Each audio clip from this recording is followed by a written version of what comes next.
Hello, everyone. Welcome to our 5 o'clock session of the Oregon Music Teachers Association 2020 virtual conference. We're glad to have you with us. I'm looking out at this audience of very few people spread out, and I want to thank you for caring for each other. They're all wearing masks and distancing from each other. This is how we care for each other. Thank you. And I'm going to introduce somebody who will say a couple more words about this program. But I wanted to say we have like 600 members in OMTA. And I'm looking around. I know several of these people pretty well. And people gravitate to roles where their talents serve the organization and serve each other to bring out the best in each other. And I hope that if you haven't joined or renewed yet, you'll consider doing so. Click on mtna.org, find the Join and Renew button, and go for it, because we want you with us. One of our members has been especially interested in encouraging original compositions on the part of students and adults. He is well networked in the community of composers in this state, and he has tirelessly pushed to encourage composers through OMTA. And we are grateful for his efforts, even though he is handing the baton to someone else. He is so committed that he has actually started a composition scholarship. If you look on our Programs for Students page on the website, scroll down, there's a composition scholarship available. So this man walks his talk, and he has been devoted for a long time. So I will hand it over now with appreciation to Dan Brew.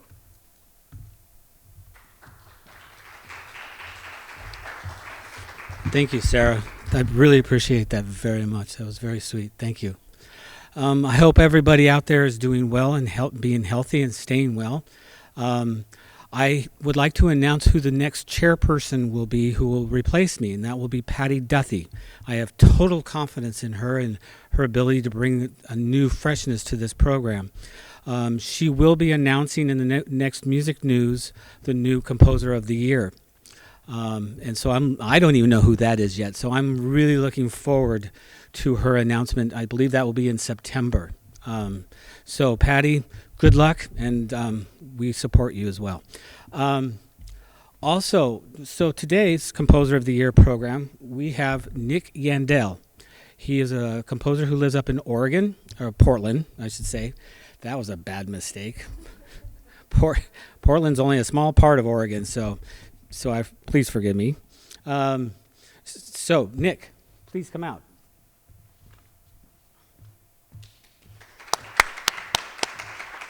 So, hi, thank you, Dan, and thank you to the OMTA for this honor today.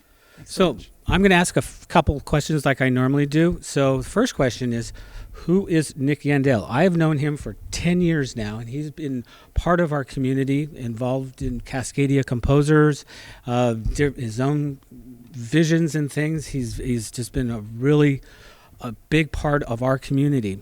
And you've probably read the bio and stuff, but I'd like Nick just to tell us a little bit more about him that we might not get to read in the bio. Please. Yeah, so just the general background. I was born in Boise, Idaho, and that's where I grew up. And then I moved to New York and got my education in Long Island at Five Towns College. And then I've been in Salem and Portland for the last 10-some years or so of that. And this has kind of been, Oregon's definitely my home here. And I've continued some studies, and I've been a lot involved with Cascadia Composers with Dan together in terms of that. And yeah, just really loving being here in the Pacific Northwest. I think something that's probably not in the bio or anything is I oftentimes, maybe we'll get to the inspiration question, but I'll just go ahead now. So I oftentimes find inspiration for a lot of stuff I compose, not really from anything related to music at all, or when I'm not doing music is when and so one of the times I find that I'm most and often most inspired and can work out my ideas is when I'm actually underwater. And so I swim a lot, and so I oftentimes will go to the pool to work out my ideas and to do things like that. And so that's just probably a strange place, but there's something about being underwater that just inspires. So You know, the idea of writing music underwater really appeals to me. I think that's a great idea. You should try that. We should try that. So this piece that you've written, tell us a little bit about that. What would you like the audience, when they see the video, what do you think they should take from it, or what would you like them to take from it? Well, so I gave, in a lot of my works, predominantly, I mean, what I like to explore is kind of psychological journeys, or kind of dealing with sort of mental health struggles and this kind of thing, like stories, psychological stories that I do in music and any of my creative works. This particular work I kind of described in the notes that it was let's see if I can describe it, an unconventional refuge, a place where one goes that's like dark and cold and damp to sort of deal with their deepest fears. That's sort of, and then it's by going to this place, they can kind of overcome aspects of this and find catharsis and redemption in this dark place. And this actually sort of is kind of biographical in a way, and so I'm actually going to share that kind of some of the story of that aspect of this today. So when I work as a bookseller on the side. There's another little element of that. And so I was at a book event for the author Michael Pollan, and he had a book called How to Change Your Mind.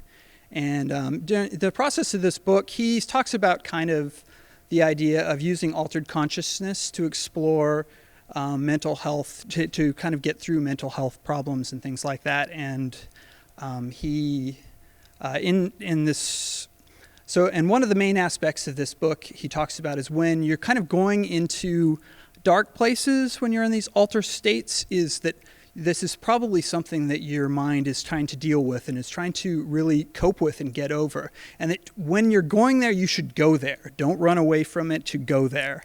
And so that sort of idea was sort of the emphasis to this piece, because so I kind of, sometime later, I found myself in sort of an altered consciousness state, and I had this kind of experience where I felt myself kind of going into this dark sort of place and didn't know what up, and I was with a group of people I was close to, and instead of like staying with them, I was like, I really need to pursue this and figure out what's going on inside of me. And so I went to this like really dark corner of where we are, and it was like damp and it was kind of cold, and there was like raining outside, and it was this little corner, and I just like crouched down in this corner type of thing, and I started kind of just like working over what was going on, and a lot of it was this, I had sort of this deep fear of loneliness, and so part of it was just like going in to try to really understand what this was inside of me, and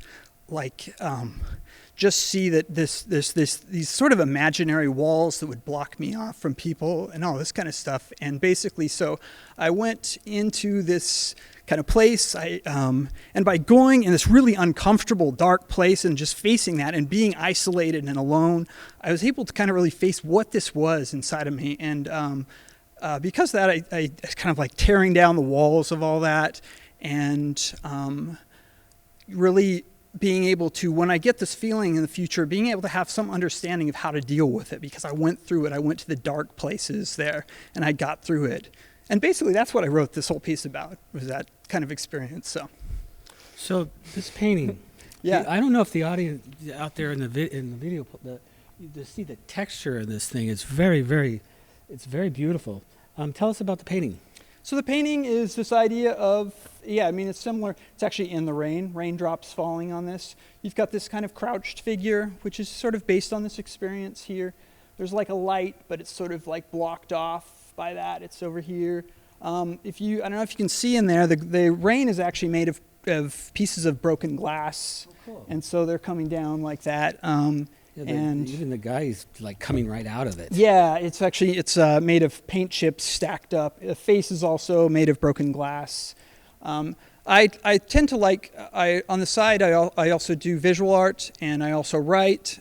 So when I was given this project, I was like, I'm going to do this in 3 ways. So I'm going to both have the compositional element as the main one, have the visual element to kind of go with that, and then also have a written element, which is a poem. You've written a poem. I actually wrote like a poem around that too. So Awesome. I'm going to read that as you'll kind of get to the programmatic element of this. So, poem called A Quiet Place in the Rain, which is the same as the title of the composition. So, a quiet place in the rain, to be alone with cold, damp companions holding exposed the virtues of isolation. Numbness dissipates, distraction, escape, lulled away, a soft, static wash in the soundscape. Chill flows, shivers of urgency, dislodging buried slivers, coaxing them to the surface, embracing affliction and the wisdom of wariness, cast stubborn comfort aside at the onset of the journey. Take the hand of lonesome soldier, a courier to seek out consolation's elusive route through the clouded corners of the map. Scale the peaks of trepidation, cross raging rivers of doubt, carry on through the drought in the sands of abandonment. Descend the deepest frozen caverns, lay before desperation's icy claws, gritting teeth, waking skin, bracing to begin the quenching, cleansing trial. The body releases surfacing desires, shockwave comprehension, baptizing naked immersion, downpouring storm's fluid gospel. In sight, anesthetized urges, allowing darkness's glue to mend the invisible cracks lost to light-addled eyes and day-glow existence. Rise up, pulsing, emerging from a pilgrimage, offering exchange. Suffering for relief, dissolution for restoration, helplessness against the elements for that sturdy, slow-growing seed of freedom only the shadow-drenched soul will ever know. Anyway. Thank you. So this year we did something a little bit different. Rather than having a live performance during the conference because of COVID-19, we did a video, or Nick put a video together. So explain a little bit about the video and your performers, please. Yeah, we were able to do, we had the Temple Baptist Church. They were gracious enough to allow us to use their venue. So I took my musicians, who are Kate Petak, who's the harpist, and Hannah Hillebrand, who's the cellist. And I took them there, and we were able to record this. The video and the audio were done by Tristan Bliss with Basement Music. And so we were able to have that element and show that today. So it was a lot of work, but it was a lot of fun that day. Yeah. So before I ask my very last question, I just want everybody to know that if you enjoy this piece and you have any questions, we do have a monitor here, and Nick would love to answer your questions. Absolutely. So please text in or type in or whatever you're doing there to ask questions after the performance. Also, if you like his music and things, you have an opportunity. All OMTA members have a chance every year to participate in Cascadia Composers in Good Hands. And Nick is always one of the favorites that are performed during those concerts. And so is his husband, Tim O'Brien, as well. So that's an opportunity for all your students there. My last question. So you're very colorful. I don't know if everybody can see his shoes and his hair. They match. It's awesome. If you were a crayon in a crayon box, what color would you be? That's an interesting one. Well, I'm a fan of water and the ocean, and so but I'm also, green is my favorite color. So I'm going to go with like sea green. I think that's probably where I'm going to go with. It's appropriate being here in Florence. I could see that. So. All right. Go ahead and introduce the video. Yeah, so this is my composition for harp and cello called A Quiet Place in the Rain.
So I just want to point something out before we end with the questions and things.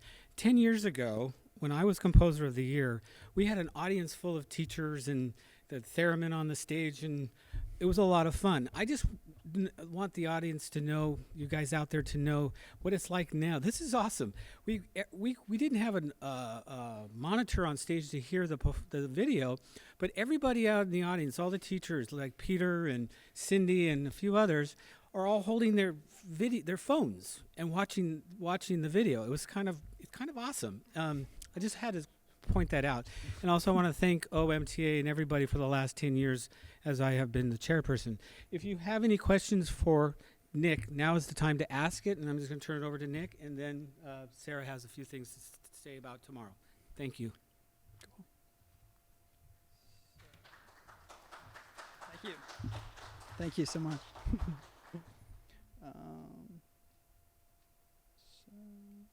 Okay.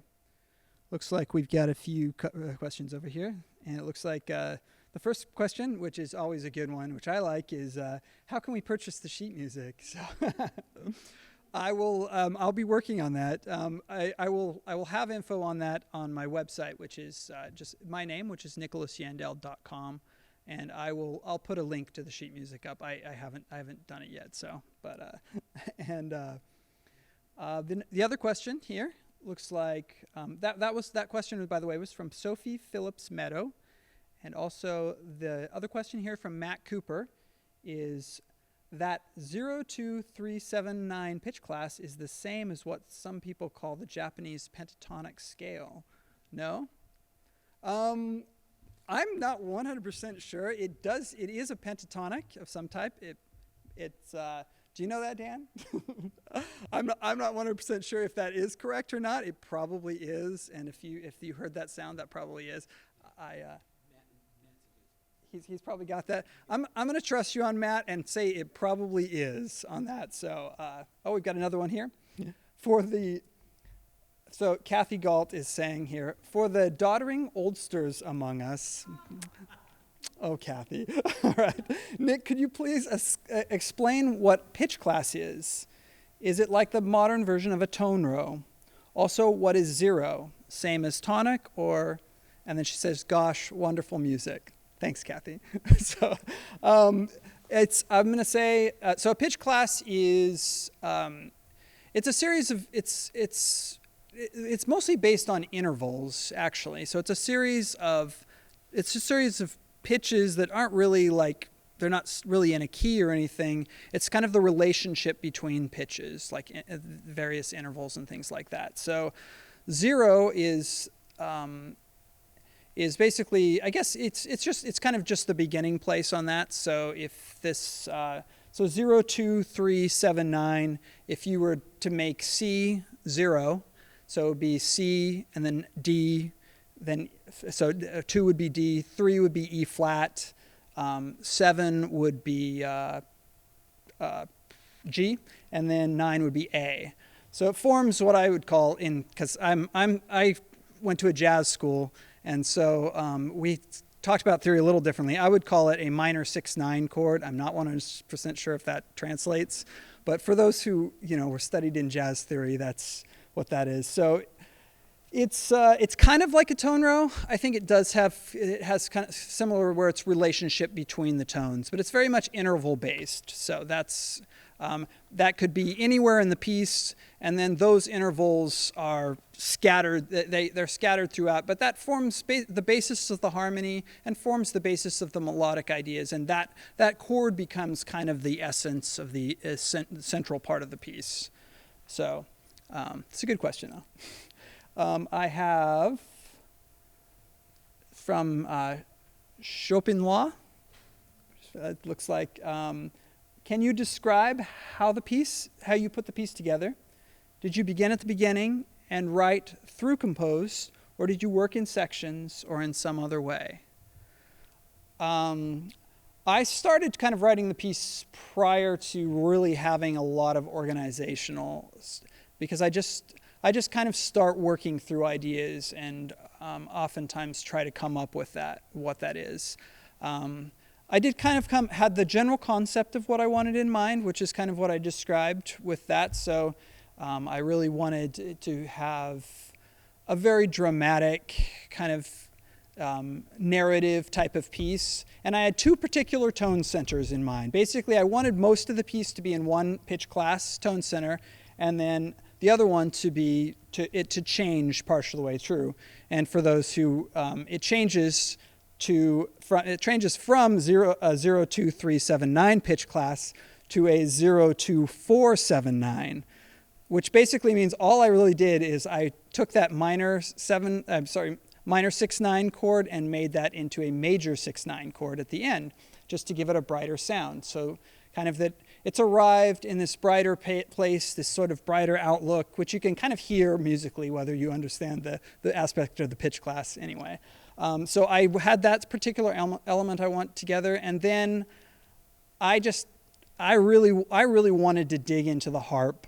So I really played around with what the harp could do. The harp, I'd already decided the harp fit my piece perfectly, and so I looked for a lot of interesting kind of techniques. I looked for ways I really wanted to write a piece that fit the harp well.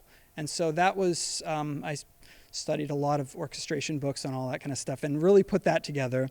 And then the cello is one of my favorite instruments to write for. I've written solo cello pieces. I've written the cello all over the place. And so the cello to me really brings out the sound of what I would consider when I connect words and speaking to music, it comes out as a cello to me. So that's why the cello just has a certain connection for me like that. So it was an obvious choice because I really wanted to do an instrument that I really didn't know anything about, the harp, and one that I was really comfortable with, and put those two together.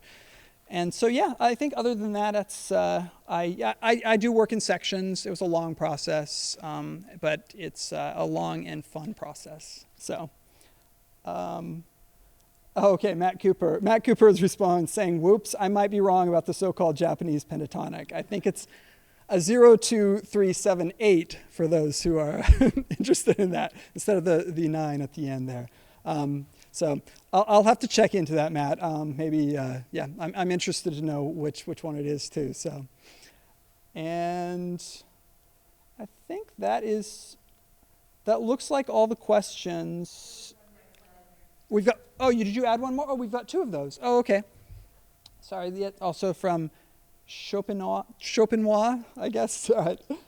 If a composer or student wanted to write for the harp, what would you recommend they do to prepare for this task? Let's see. I really wish I could remember the name of my harp book right now. I cannot remember the name of my harp book. Maybe I'll find a way to share it with this. I'll try to find a way to share it with this person. I mean, I think outside of, I did work with a specific book that was based on composing for the harp, and it is a really good book. I did actually find a lot of help on watching YouTube videos on modern techniques and just really listening to what they sound like. But there is a lot. The harp is a very. I definitely think prior to writing, definitely learn something about how the mechanisms of the harp, particularly how the pedals work and the limitations, because I think that's. And also just the generality of the sound. A harp is a sustained instrument. So if you want a staccato sound, or if you want a sound that's like that, that's an extra thing to put in there. It has to be muted. And muting the harp can be very complicated, particularly if it's muting the entire harp. So there's a lot of things like that. You really have to get into a different mode of thinking with that. But it is, it's fun with that. I think doing a little studying first and then just kind of coming up with something that really fits the sound of the harp. And there's so many other sounds and techniques that are possible too. But like coming up with something that fits the core sound, I think that's kind of what I'd recommend for doing that. So, and yes, is there any others? Okay, there's no more questions in there. So. Thank you all so much for the questions. Thank you. Absolutely. Well, thank you so much and congratulations again. Oh, thank you. Thanks to the OMTA. You know, I have a thing on the wall in my studio that says, "Where words fail, music speaks." And to me, this was a powerful example of that, except you're able to use words and art and music, and you've really put it together beautifully in a personal way, and you've touched us all. Thank you so Thank much. you. Thank you. That means a lot. Thank you.